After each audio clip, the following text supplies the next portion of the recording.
We're back for another episode of the 2 Point Show. My name is Joey Klott. I'm Gideon Beers.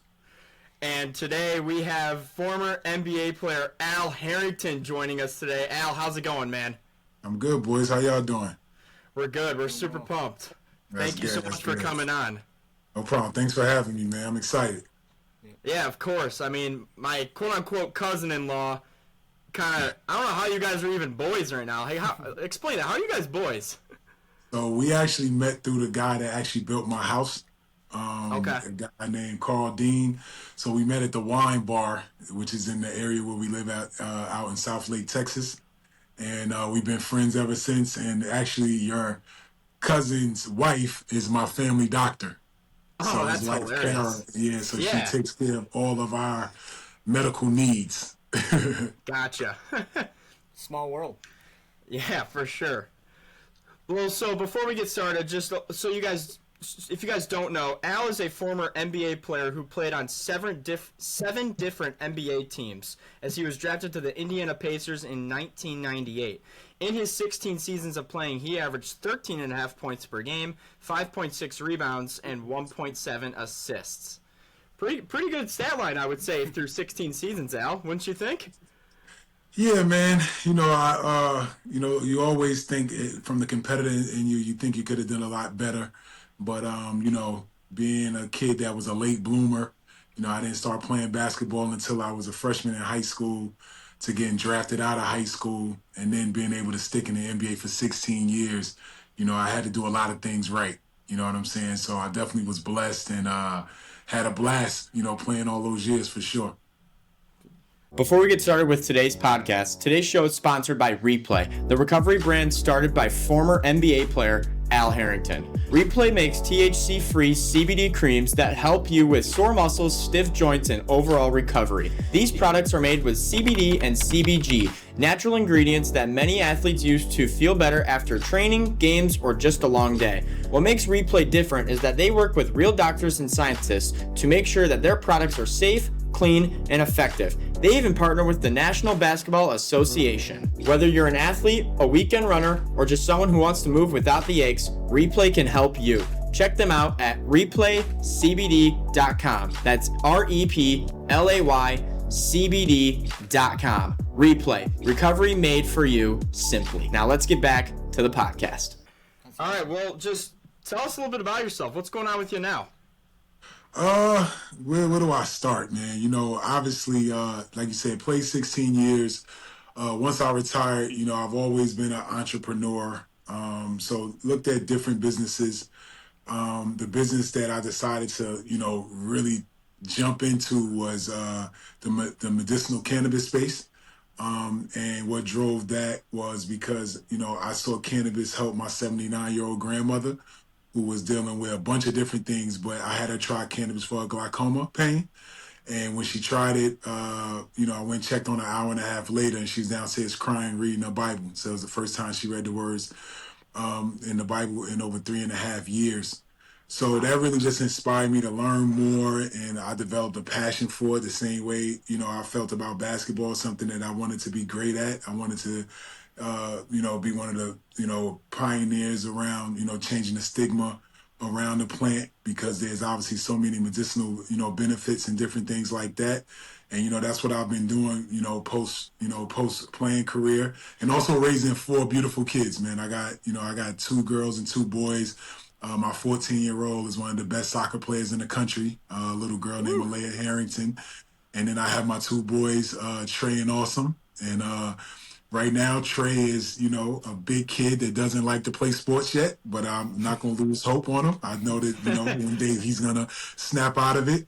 And then I have my 7-year-old Awesome, who's a stud at everything. You know what I'm saying? Like, I actually I'm training him, once we get off of this pod. So between juggling family and business, that's pretty much what I've been doing in retirement. Yeah, so have you picked up any hobbies in retirement, or other than owning businesses, like golf, anything? Yeah, so I'm a terrible golfer. So I golf. I'm going out tomorrow. I'm hosting some people on Friday. But I'm really bad at golf, but I'm working at it. I enjoy playing pickleball. There you go. So pickleball is love something pickleball. that I just started picking up. And then I've just developed an unbelievable love for soccer. You know what I'm saying? To the point where, I'm gonna take my kids to Spain over Christmas break. Hopefully, get a chance to meet me and your mom. So like that's been like my new thing. I wish I could play. I'm very clumsy on my feet trying to kick a ball. I'm much better dribbling it and shooting it. All right, so Good you were a answer. shooter. You were saying. I definitely was a shooter, man. You must ain't do your research if you ain't know that, kid. Hey, I didn't know. I know you were power forward back in the day, and I didn't know, before the 3-pointer was super crazy and stuff these days.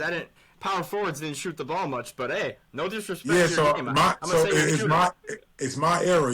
Me, Antoine Walker, Dirk Nowitzki, like we were the first like of the power forwards that became Pioneers. tweeners and started shooting the three and playing more from the perimeter. You know what I'm saying? Gotcha. So, I was definitely one of those guys or whatever. And it's funny, towards the end of my career, every season, the last maybe 5 or 6 seasons out of my 16, I shot more threes than twos, believe it or not. And I didn't think that would Wow. be ever possible, but I shot more threes than twos throughout those seasons. Okay. Wow. So Great let's stat. get to some NBA questions here. Just right off rip, how does it feel hearing your name and getting drafted? So the night that I got drafted, so my draft process, I felt like I did pretty good. So my process that night, I was thinking that I was going to Orlando because I had really great workouts there. I worked out with Penny, who at that time was the best player on the team.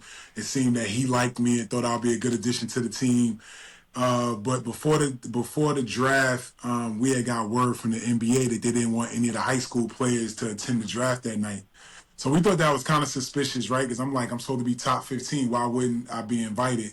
So I ended up not going, thank God, because I probably would have had a complete meltdown that night.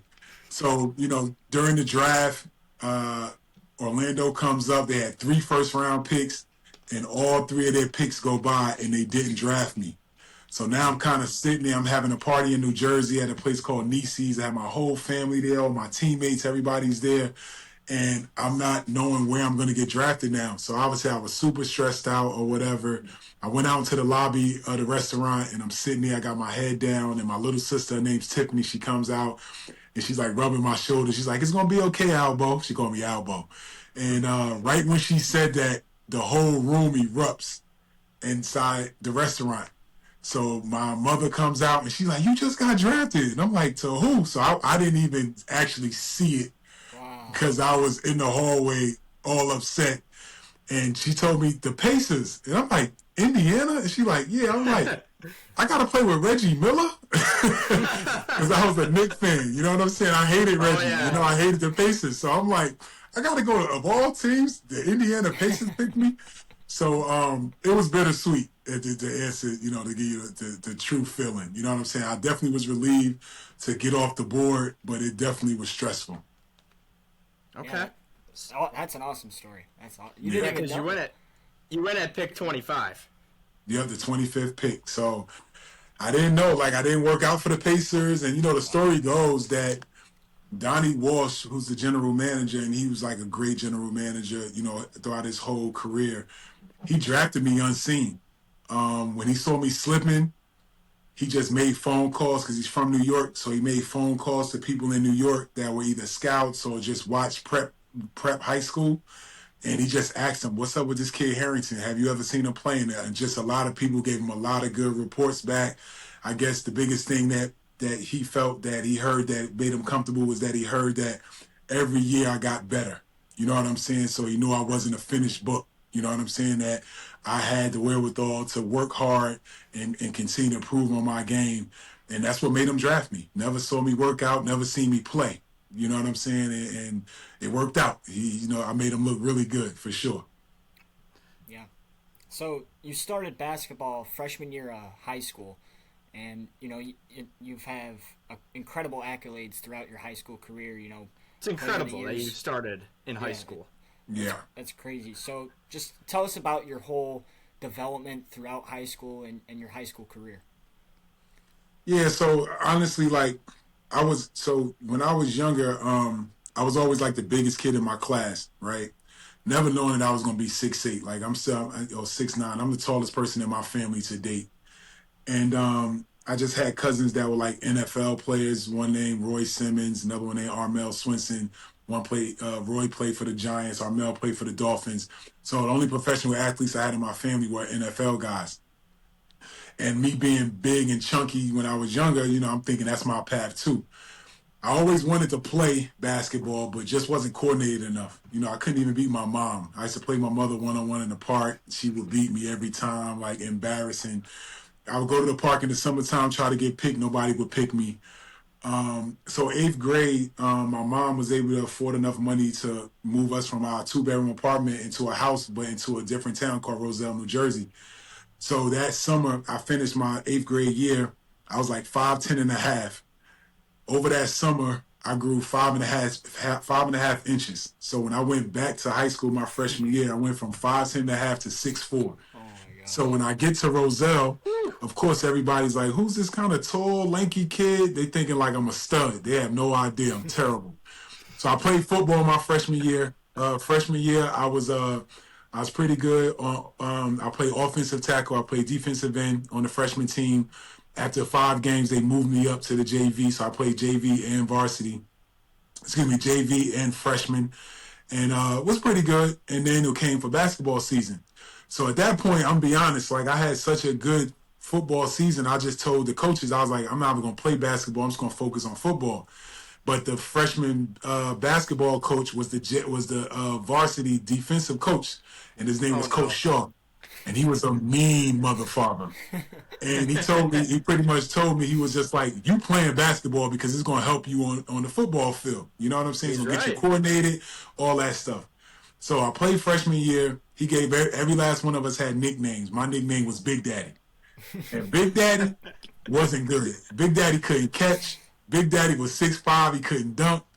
And I was pretty much the 15th player on the team. I played sometimes. He had like this whole thing where he had like a revolving starters and stuff like that. But I didn't really do much. But towards the end of that season, I'm sitting at the end of the bench, and this guy named Jay Syriac sits down next to me. I didn't know him at the time, but he's asking me about the two best players on the team. And he like, "Yo, you think they want to play AAU?"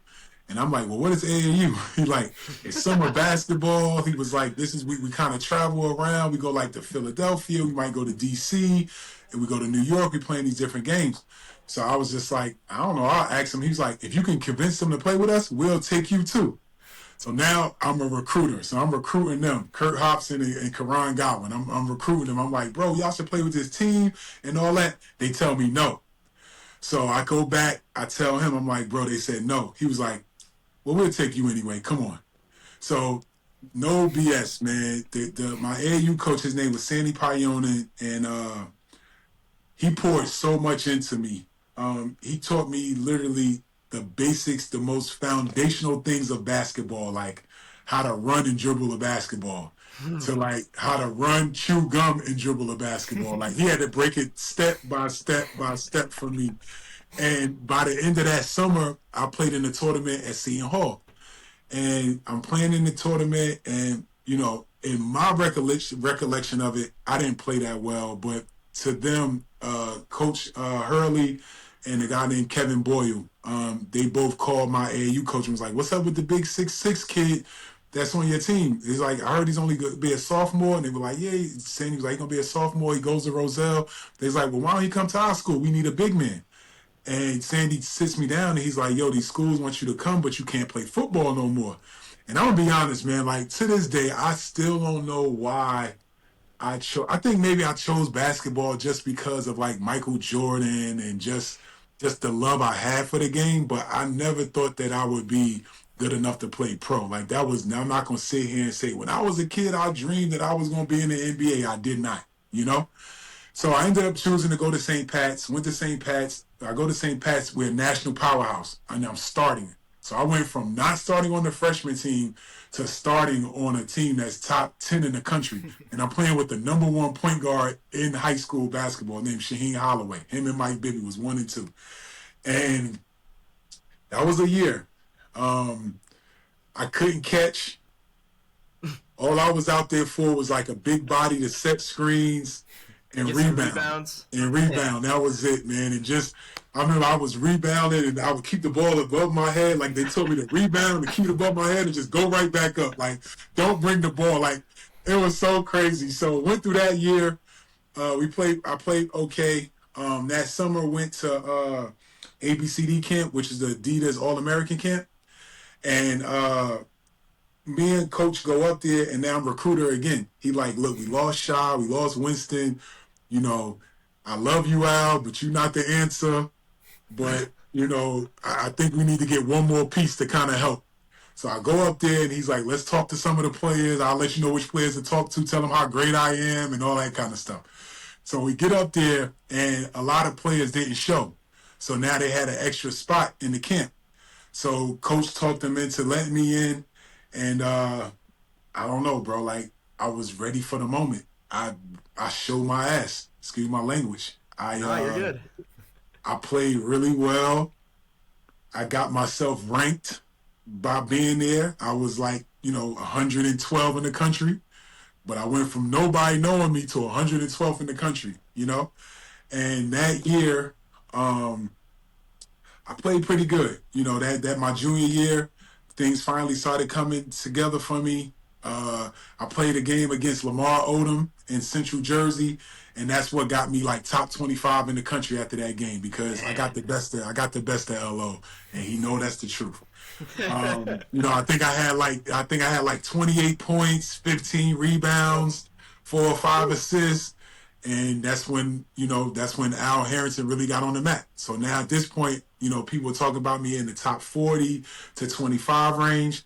So that summer, I talked to my AAU coach, and I was just like, what do I got to do to be the best in the country? I'm just like, I made all this much stride. Like, what else I got to do? He was like, if you shoot the ball more consistently, I think you could be number one. So I said, what I got to do? He was like, we got to make 2,000 jump shots every day for 2 weeks. So I said, how many shots? He said, 2,000. I said, all right, not thinking like how long that would take. So we did 2 sessions, morning session, afternoon session. I rode my bike 7 miles to the Y to shoot too. So by the time I get there, legs is cooked. Gideon, right? That's like from my house to downtown Rochester. Yeah. But yeah, so I get there, man, it took us to make 1,000 shots. It took us like 3.5 hours. I don't ride my bike back. I was like, I'm not going home. I'm just going to stay here. I stayed. He came back. It took us like 4.5 hours to make the next 1,000 shots. And I did that every day for 2 weeks straight, 14 days in a row. Wow. And I promise you, like, my confidence was through the roof in regards to shooting, So at this point now, so my AAU team is Adidas, but my high school team just got a Nike contract. Oh boy. So Nike had all the best players, right? All the players that I was trying to chase. Adidas only had Rashard Lewis. So Rashard Lewis was already like top 4. So that would have been the only one person I could have played against in Adidas. Or I could go to Nike and play like 5 to 7 guys that was ahead of me. So even though my AAU coach, and I'm very loyal, I'm super loyal, and he wanted me to stay in Adidas because it was in Jersey, he could watch.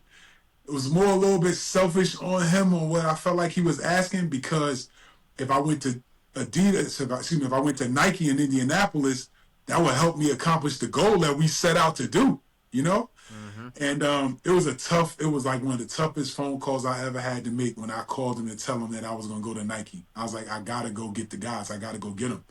Mm-hmm. And he was upset, got over it, obviously. I went to Indianapolis, and I won MVP of the camp. I played everybody that was ahead of me. So now me and Rashard Lewis is 1 and 2 in the country. And senior year, played my ass off, dominated the whole year. I ended up being consensus number 1 in the country. And now I went from looking at colleges to now being able to go to the NBA and having that conversation. So at first I had to talk to my mom about it. And at first she was against it. She was like, "You're way too immature." She's like, "What are you going to be doing hanging out with grown men? You're 18. You just turned 18 years old. You're not going to be able to do anything. You're going to college." So I said, "Mom, listen." I was like, "Only way I go to college, I'll go to North Carolina just so I can follow in Michael Jordan footsteps." And she was like, "Well, how are we going to do that? They're not recruiting you." I said, "Exactly. You got to figure out how to get the coach to offer me a scholarship, and I'll go."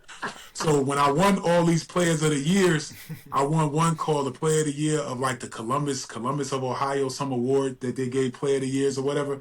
So Bill Guthridge was the coach. He was the college coach of the year, and Vince Carter was the college Player of the Year everywhere, right? So I didn't go. I had went to so many things. I was tired of flying. So I was like, "Ma, you go," and I said, "Meet with coach and see what he says." So she went and she begged him, and she was like, "My son is a kid. I don't want him to go to the NBA, but the only way he'll go is if y'all assign him and whatever." So coach was like, "I'll let you know. I gotta make some phone calls." So I'm thinking he called Dean Smith because Dean Smith had recruited everybody in that class that had committed. Right. And they had a guy named Jason Capel who me and him played the same position essentially. So he called my mother the next day and was like, "We can't offer him a scholarship." So I was like, "All right, you got to sign this paperwork. I'm out." And she signed the paperwork, and the rest is history. Got drafted 25. So that's kind of my story in a nutshell.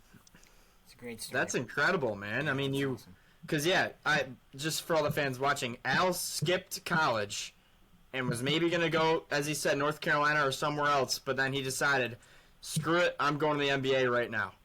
Yes, sir. And it was a honestly, the decision wasn't well thought out, right? Not that it was a bad decision, but I was just young, 18. I mean, to play in the NBA, bro, like that's what I was doing it for, right? And I got an opportunity to go right now, and they're telling me I'll be a first round pick and a high first round pick. That's what I'd have went to college for. I'd have went to college to go there for 1 year, 2 years, whatever, for someone to tell me, "Al, you're ready now, and they're gonna pick you in the first round." But they was telling me that in high school, so I had to take advantage of that opportunity. And like I said, it worked out for me. It worked out for mostly all the high school guys. You know what I'm saying? Like we had like maybe one or two guys that you would consider a bust or whatever, but most of it happened because of they had like health issues or something like that. It never came from the standpoint of like us not being good enough. We all were all good enough, and we all showed it because most guys on average, I think we on average high schoolers played like 9 seasons, which is over the normal average.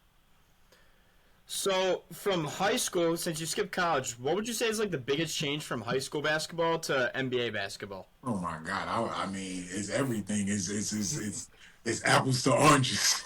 I mean, in high school, no disrespect to you guys, but in high school, I might have 2 or 3 games where I play against guys like your size and your skill level.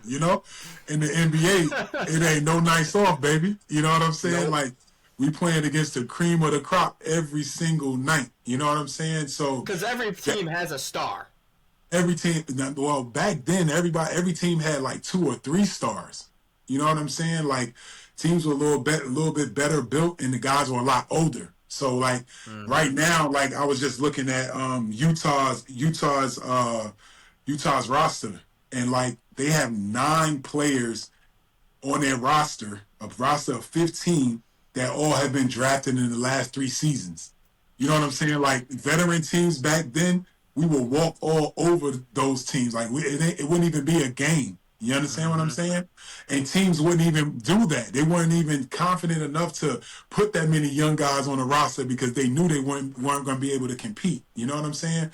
So like when I came in the league, man, Karl Malone was still in the league, John Stockton, Charles Barkley, Hakeem Olajuwon, Some of the greatest players ever. some of the Patrick Ewing, Sean Kemp, man.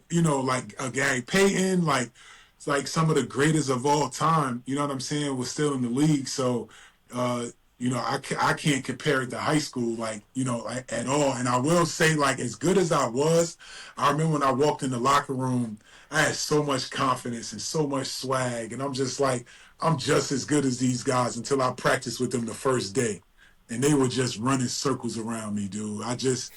I just didn't know enough. You know what I'm saying? They knew all the tricks of the trade. They knew positioning. They knew how to make me think they're going this way, but go that way. It's like simple things that like once you learn it, you be like you won't fall for it anymore. But just when you're that young and you're entering into a league with guys that have that kind of experience, you know, it shows immediately. For sure. Yeah, when you first got to Indiana, who was kind of the vet that kind of took you under your wing and, you know, just show you around? I had a bunch, man. Like, you know, I had Antonio Davis was the most meaningful and most impactful because not only was he just my vet, he let me live with him. You know, so he had like this huge mansion in Indianapolis. He had 2 kids, which were twins, and his wife, and his basement had like, it had arcade, it had movie theater, weight room, better than any house I had ever lived in. You know what I'm saying? So I lived in the basement and I lived like a king, you know. But, you know, he was great for me because obviously, you know, being the best, and I wasn't the best for long, you know, for over a 2-year span, let's just say, with like I had ego of like being the best player or one of the best players, to coming into on my team and then realizing I was like I'm on the freshman team again. I'm the 15th best player again. You know what I'm saying? And, you know, he always was like, you know, pushing me, giving me confidence, letting me know that my turn was coming. I just had to stay prepared, had to be ready for the moment. And, you know, he was just unbelievable for me, you know, during that time. Chris Mullen was another great vet for me. You know, he showed me, like, what hard work looked like. And, you know, he was, like, one of the hardest workers, man. Reggie Miller, same thing. First person in the gym, last person to leave. Mark Jackson, you know, another one that just off the court, you know, spent a lot of time with me. Where, like, you know, on the road, Antonio probably was tired of seeing me from being at his house. So when we go on the road, he'd be like, Rook, do not come near me while we on the road, you know? So I had to find somebody else. So, like, guys like Mark Jackson taking me to dinner and just constantly instilling in me what professionalism looked like, you know? Because I tell some guys, like, the way the league is set up, like, the league wants, obviously they want good players first, right? But they also want good people. Right. And I know so many guys that played 10 to 12 to 15 years sometime. And I'm telling you, they weren't really good players, but they were great people. And they were people that the organizations could trust. And they knew that they were always going to be stewards toward good and making sure like that they represented the organization in a certain type of way. You know what I'm saying? From the way that they dressed, the way that they, you know, that they showed up in public and restaurants and different things like that. So those guys taught me that. And, you know, once again, even though I was good, you know, I felt like if I wasn't that good, I was such a good person that, you know, I would have been able to stick, you know what I'm saying, either way. More than a game. Yes, sir. More than a game. And there's different levels to it. So you played for 7 teams total in your NBA career. What was your favorite team to play on, and why did you move around so much in general? So I could have been a lifer pacer for sure. You know, I had that kind of relationship with the front office. They loved me, man. And what happened was my ego kind of got involved a little bit. I thought that at one point, and it's funny, I was short-sighted, right? Because I felt like Jermaine O'Neal, Ron Artest, myself, Jamal Tinsley, you know, we had Reggie Miller, and then we had like Brad Miller and different guys like that or whatever that played our center position when Jermaine didn't want to play center. I just felt like after my 5th year, I felt like I was a starter. You know what I'm saying? Like I really felt like I was a starter, but starting wasn't in the cards again. They like, you got to come off the bench. And I had one of the best years. I lost 6th man of the year by like 6 votes. We was a 61-21 team, won 61 games. And I was just like, I'm ready to like, just see like, how good can I be, man? Like I've been coming off the bench every year I've been in the league. And I'm like, I know I can start, right? So Donnie Walsh was just trying to explain to me, and this is why I was short-sighted. He was just like, you got to understand, like, starters are starters. But it's like, it's all about who finishes the game. He said, Al, you finish 60% of the games. You know what I'm saying? It's like you got to understand, like, when we match you up, when we put you on the board, we got the starters, then we go 6-man, and then we look at 6-mans across the league that match up against you, you're so much better than them. So that's your lane. Like, you should just dominate that lane. And I was just like, nah, I want to start. So he was like, so at that point I had like some preliminary conversations with a couple players like LeBron, thinking like maybe I can go to Cleveland and play with him. He was young and up and coming and whatever. And draft night, Donnie Walsh calls me and he says, we got a trade for you. I still don't want to trade you, but I'm asking you one more time, are you sure you want to leave? And I'm like, I'm sure. Think I'm going to Cleveland though. And he sends me to the Atlanta Hawks, the worst team in the league. And that's when I learned that the grass ain't always greener. Like, you could start, I could have averaged 30 points on that team. But because we only won 13 games, I had a meaningless 30 points a night. You know what I'm saying? They value my 12 points on a 61 win team way more than my 20 points that I averaged on a bad team. And I had to learn that. And Did you say you only won 13 points? Or 13 games? We won 13 games. I went from 61 wins to the Hawks and won 13 games. And I was just like, oh my God, can somebody please come save me? So I ended up going back to the Pacers. And this time when I went back, I said, I learned my lesson. I'm never leaving, whatever. I buy this house, and it was 11,000 square foot house, big ass house. And just me and my wife, or one, she wasn't even my wife at the time. Me and my fiance, or girl, she's my fiance at this point. And we got this big house. I redo the house. I like deck it out. I'm like, I'm living in Indiana for the rest of my life. I ain't going nowhere. And I move into the house. The third night I lived there, we had a road trip. We went to Toronto, played the Raptors, came back. I'm sitting we're in practice. We get done with practice, and the ball boy comes down and says, Donnie wants you in the office. So I'm like, oh, hell, man. I'm like, and I'm just thinking it's just like something else, not thinking this. So I go up to his office, and he's sitting in his office mob style. It's smoke in the air, not much lighting, just light just on him, like he really about to kill me or something. And I walk in, I sit down, and he's like, I just traded you. And I said, what? He like, I just traded you. And I said, traded me where? He said, to Golden State. I was like, why? He said, they wouldn't do the deal for Steven Jackson without you. You had to be in the deal. And I said, Donnie, what about my house? He said, you got to sell it. Oh my gosh. And I was like, what? And not even a weekend. Bro, I didn't even live in the house for a week, bro. I lived in a hotel for 2.5 months while they were redoing everything in the house. 2.5 months I stayed in the Conrad Hotel downtown. And so now I go to the Warriors. So that's team 3. Had some good times there. We believe. We beat the Mavericks. Same thing. I get into it with the coach, Don Nelson. He was just an asshole. And because I'm pretty easy to get along with, I feel like, you know what I'm saying? I know a lot of people probably say it about themselves, but I'm really like that. But me and him just couldn't see eye to eye on a lot of stuff. So I get traded to the Knicks, now with Donnie Walsh again, so that's team 4.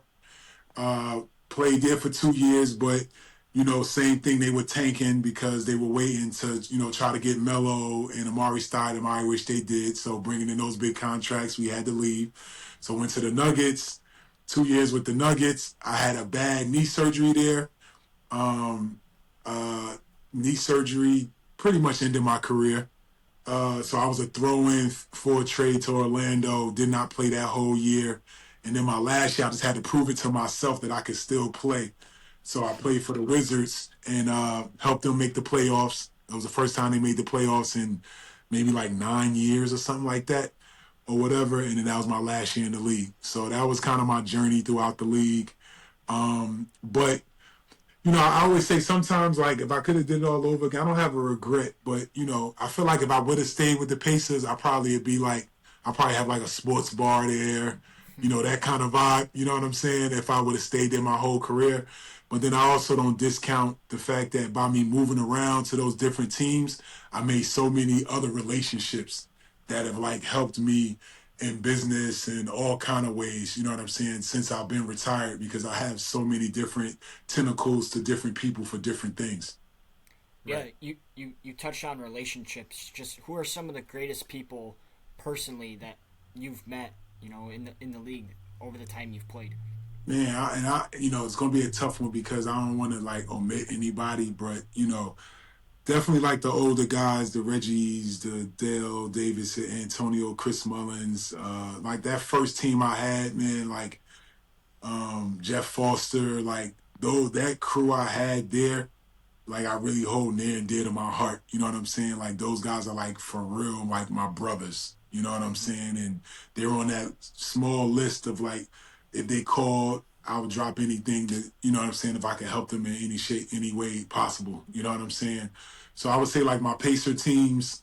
Um, the other team that I would say I had a real connection with was with the Golden State Warriors. I felt like me, Steven Jackson, Matt Barnes, Baron Davis, Monte Ellis, we definitely formed an unbelievable brotherhood, and we constantly always hanging out. Monte's having his 40th birthday on the 25th of this month. Can't believe he's 40 already.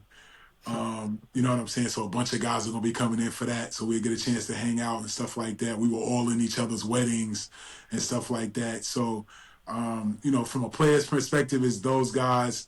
Front office would be like the Donnie Walshes of the world. Our favorite coach of all time, out of all the coaches, was a guy named Mike Woodson. He played at IU, coached the Knicks, but he coached me down in Atlanta. Rick Carlisle's my greatest X and O coach. You know what I'm saying? In my opinion. It's just so many people, man. Like Krista Chin, who works at the NBPA, you know what I'm saying? She was like helping me, adjust to the league. Kathy Jordan, it's so many people. I could just, as I keep thinking about it, the list will go on and on and on. Yeah. That's incredible, man. I've never heard like everyone has their own story, but this is a really unique story. So I'm glad. Yeah, I This need is to write a awesome. book. I'm thinking about writing a book one of these days. You Heck yeah. should, man. Yeah, got a couple So more things to do. best players you've ever had to guard in your career.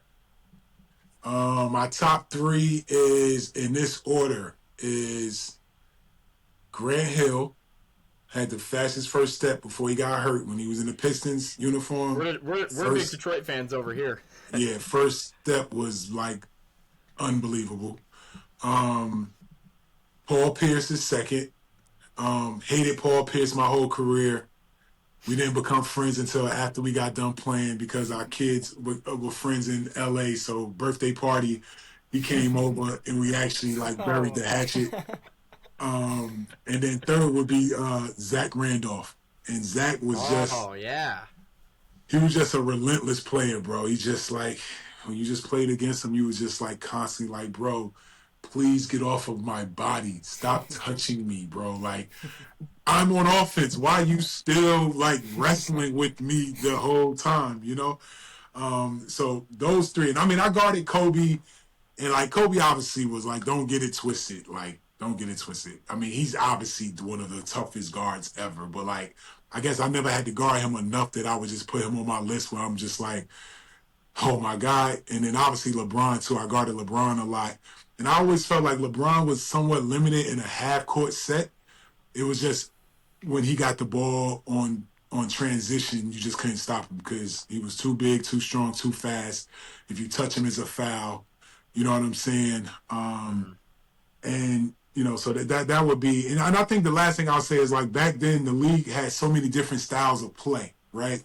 You had like the triangle offense. You had the Detroit Pistons who ran off a lot of motion stuff with Rip Hamilton running all over the place, almost like a little bit like how Reggie played. You had different styles of basketball. Now everything is just high pick and roll. That's it. High pick and roll to a pick and pop to a three or to an ISO. You know what I'm saying? So to me, it's maybe a little bit easier to guard now compared to back then when we was guarding so many different motions and different things like that. But that would be my list for sure. So throughout your career, from beginning to end, what do you think? What could you see that changed the most? Just man, just in the league of me personally. The league, the league. Oh, the league changed a lot. I mean, the biggest thing that changed for me was pace, because when I first came in the league, the ball had to touch the big man before you shot the ball.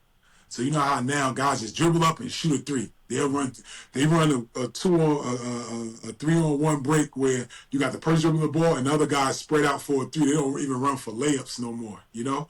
Um, when I first got in, I think possessions was like maybe around 75 to 80 shots a game, 82 shots a game, to where now is 100 plus shots a game. So just paced the three ball, you got teams like Boston that average 33s a game. Like, those things are unheard of, and I always say, like, if you put Reggie Miller in the league today, he would have finished with way more than 2,500 three-pointers. You know what I'm saying? So that's why when you hear like every record is made to be broken, that's where that comes from, because the maturation of different things as it happens, these things just eventually fall. You know what I'm saying? Now, I think that the only person that has had a career that a lot of his records won't fall is LeBron, because not many guys are going to be able to play 24 seasons at the same level he played at his rookie year. You know what I'm saying? So I think that I think he'll probably be the first athlete that records won't be broken. And especially because you hear with the league probably going to less games and stuff like that. So I think he will be on the Mount Rushmore of numbers for sure. Mm-hmm. How does NBA, like, as a player's perspective, how does NBA free agency work? So obviously, the first is your team usually has first dibs on you, right? So, when you're really good, they're going to try to sign you to an extension. If they don't want you, then, you go to the open market. Sometimes, if you're unrestricted, meaning that, you can sign anywhere, that means that if the team offers you $20 million a season, but you know that the Knicks are going to offer you 25, then you use that as leverage to try to get your team to 27, or, you know what I'm saying? Different things like that. But ultimately, when you're unrestricted, you have, you can choose which team that you go to, which is what everybody wants. But when you're unrestricted, or when you're on your first rookie contract, different things like that, the team owns all your rights in those instances. So if the team wants you, then essentially they're gonna sign you to the contract that they feel like you deserve, or that you deserve, so you can kind of keep it going. A lot of times, like I always tell you, like young players, is that whenever you're in an NBA setting, you're auditioning for other teams, right? You'll be surprised, like Jermaine O'Neal. Jermaine O'Neal came to the Pacers because Isaiah Thomas was sitting out. He was on TV. He was doing TV. He wasn't even a coach, but he was out there early watching Jermaine work out, and he saw Jermaine's skill level, how hard he worked, how intense he was. He gets the Pacers job, and the first thing he tells the general manager is, "You have to get me Jermaine O'Neal." You know what I'm saying?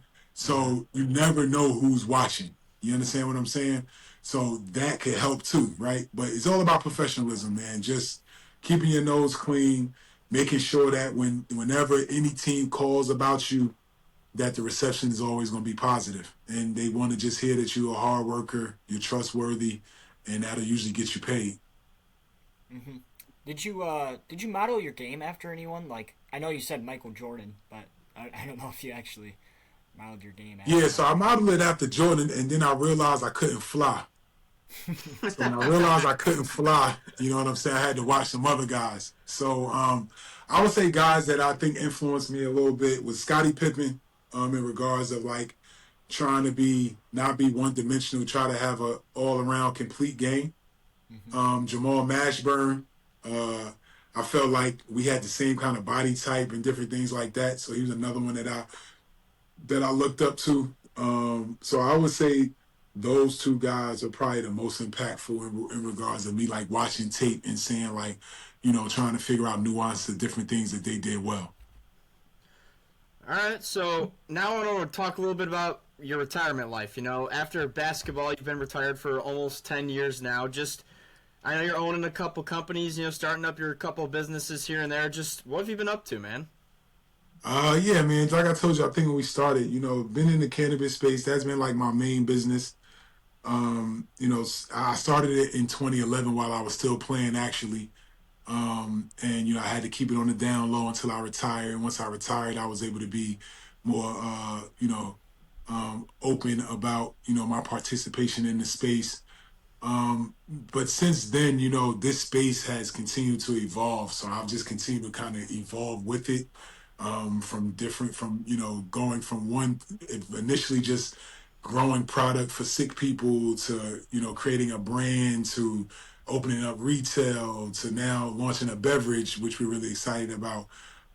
We also have a company called re+PLAY, which is, a product that I made for athletes to allow them to recover without having to use pills and anti-inflammatories and different things like that. Just healthier alternatives, ways to pretty much take care of yourself. I think that we're in a day and age where information is running rampant, and I think we're all taking heed to understanding kind of what we're putting in our bodies and different things like that, and trying to put the right things in our bodies, so that we can live longer, healthier lives. And, that's something that I've really been focused on is health and wellness.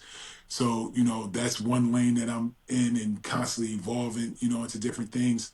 I'm doing some real estate stuff here in Texas, doing 3 new builds of homes. I'm actually going to shoot some content on about that next week, just talking about my journey and kind of learning that space. And then outside of that, I'll do private equity stuff, trying to invest in, the right companies, the SpaceX and different things like that, trying to get exposure to some of those things because, you know, I'm at the age now, I'm 45 years old, where, it's not about me anymore for real. It hasn't been about me in a long time, but like I've really grasped it since over the last like 3 or 4 years. And, everything for me now is all about pouring into my children, making that investment, what I'm saying, into my kids. And, that's what I've been having more of a focus on while also still working and, still making sure I can, provide at the highest level, for the family or whatever. So that's what I've been doing, man. And just, I've been mentoring some young players in the league. I think that's very important, giving back from that perspective because the things that I know obviously is super valuable and I think it's valuable to these kids as well. You know what I'm saying? So just doing things like that. For sure. So you're everywhere. You're doing it all. Yeah, a little too much, but at the end of the day, they say you can sleep. You sleep well when you're dead. You know what I'm saying? So I'm gonna try to get as much as I can get done while here on this earth. Continue to build a legacy that my kids can be proud of, and be proud to say my dad was Al Harrington. That's awesome. Joe, if you want to ask the last one, if you want to wrap it up. Yeah. So just with basketball, how did the drive and competitiveness, like from basketball, just lead to starting your own businesses and doing so much work past retirement? I wouldn't say that basketball is the spearhead of me wanting to be an entrepreneur, but it's giving me the mindset of being a successful entrepreneur. And what I mean by that is I tell this story all the time. I always tell people that when I was a rookie, and I mentioned this to you guys, when I first walked into that room and I smelled all that Ben Gay, and I'm watching all these dudes stretching and they old and I'm just like, I'm better than them. I'm better. I'm about to take their job. And when I didn't, it was a testament because I saw how hard they worked, that they was able to keep a young Al Harrington at bay until they were ready to give up the spot. I never took it. They were ready. And they were ready because they were obviously older, but the reason why I couldn't take it from them because they were how well prepared they were. So once I got the spot, I always kept in my head what 18-year-old Al Harrington was thinking when he walked in that locker room. And I'm thinking every kid that's walking in there behind me, every draft we draft, somebody in my position or close to my position, they walking in there like, Al Harrington, he sucks. I'm about to take his job. But they didn't know that I was getting better every year. I was adding something to my game every year to make sure that I gave up the spot when I was ready. And I take that same mindset in business. You can't get complacent. As soon as I think I've arrived, as soon the second that I kick back, somebody gonna go past me. You know what I'm saying? So that's my mindset, is like I gotta constantly get better every single day if this is something that I'm passionate about and that I want to be great at. And that's what I would recommend to all y'all followers and different things like that. Is like greatness never ends. It's constant. It's every day. It's a routine. It's a schedule. It's dedication. You know what I'm saying? And once you get that, I promise you'll never fail, no matter what you want to do. You just can't quit. You know what I'm saying? Things don't always happen in your time. It happens in the divine. It happens in God's time. But God reward people that work hard. So if you just keep giving your best effort, you keep putting your head down every day, no matter how hard it gets, just put one foot in front of the other. Even if you're looking down, I get it. Some days your heads are going to be down. But if your head is down, just keep them feet moving forward every single day. And if you do that, good things will happen. You know what I'm saying? And I would say that was my career, because there was times when I felt like, things weren't going my way. The coach didn't like me, this, that, and the third. But as long as I showed up every day and I gave maximum effort, they couldn't deny me. And I take that mindset in business every day. That's awesome. Preach, man. That was awesome. Yeah. Words of wisdom right there. That made me like, man, that hit the heart a little bit. Hey, but that's going to do it for this episode. Al, thank you so much, man. This was an awesome episode. Just thank you so much, getting you involved with my cousin-in-law, Joe, just the connection, everything about it, man. Thank you. You gotta so have much. Joe on here, man. Joe's the real successful guy around here, man. Joe's been killing it. You know what I'm saying? Like, he is. I think I'm older than Joe, which is crazy, but he's so inspirational to me, though. You know what I'm saying? Like, to see people like get it from nothing. You know what I'm saying? I mean, obviously, his background of being in the military, and it's so funny. Most of the people that I know that are really successful all have a military background, so it's something to be said about that. But you know what I'm saying? Like, obviously, I've only known him for 2 years, but when I talk about hard work and dedication in the grind, I know that Joe has been successful financially and stuff like that. But I see him constantly on the road working, making things happen for his company and stuff like that. It's truly an inspiration. You know what I'm saying? So you should definitely get him on here and let him tell his story, because I'm sure it's one that everybody can relate to. You know what I'm saying? That, Yeah, 100%. wasn't a superstar athlete like myself. You know what I'm saying? But Yeah. But yeah, I thank Joe for making this happen too. And like I said, the reason why I was so excited about doing this is because I know that doing this with you, one, it helps you, but it's gonna get this to an audience that I normally probably would never speak to. You know what I'm saying? So hopefully, I provide some type of inspiration to them, and that one day when they're telling the story, they say, Al Harrington said this on this podcast. You know what I'm saying? That kind of shaped my mindset to do something to be special. So I appreciate you guys giving me your platform to do this as well. Of course, man. We thank you so much. Yes, sir. All right, well, that's going to do it for this episode of the 2 Point Show. We'll see you guys next week. Al, thank you so much one last time. All right, boys. We'll see ya.